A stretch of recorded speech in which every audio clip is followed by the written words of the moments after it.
What are your thoughts about Indigenous organizations led by non-Indigenous individuals? All right, I think that's a very tricky question in terms of like there's multiple ways to interpret that question. I think what you're trying to get to is, let's unpack that a little bit. You have indigenous peoples, indigenous peoples organizations. You have NGOs, non-governmental organizations, and you have NGOs that are focused on indigenous peoples, for example. So I have those three categories. Only one of them, in my view, are allowed to speak on behalf of their indigenous peoples or make decisions on behalf of indigenous peoples. And that's the first one, the indigenous peoples organizations or indigenous peoples in general. When it comes to NGOs and NGOs that support indigenous peoples, I think they're very welcome to help indigenous peoples out in the movements, in the work, in the projects, and everything else. Fine, that's amazing, and there's a lot of organizations out there that already do that. DOCIP is a good example.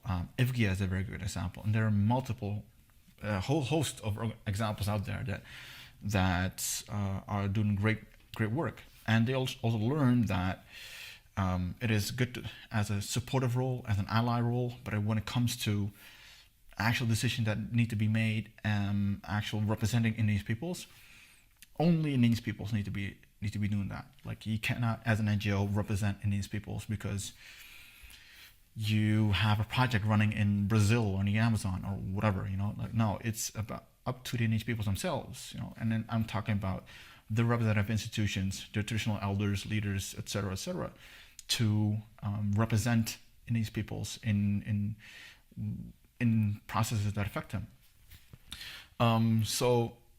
And I work with a lot of non-indigenous persons that are very supportive, and they're great, and they're amazing, and they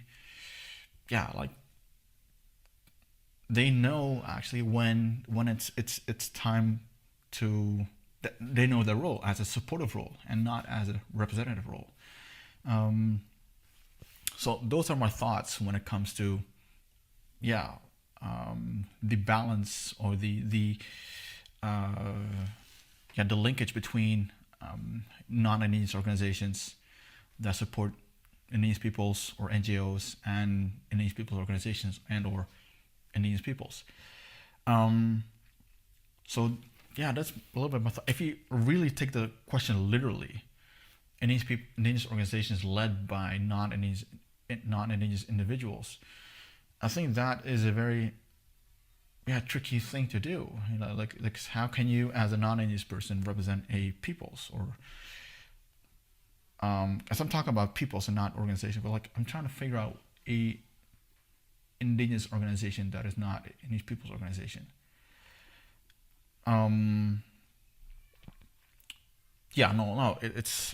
I'll stick with the linkage between indigenous peoples organizations and indigenous NGOs and organizations that support indigenous peoples.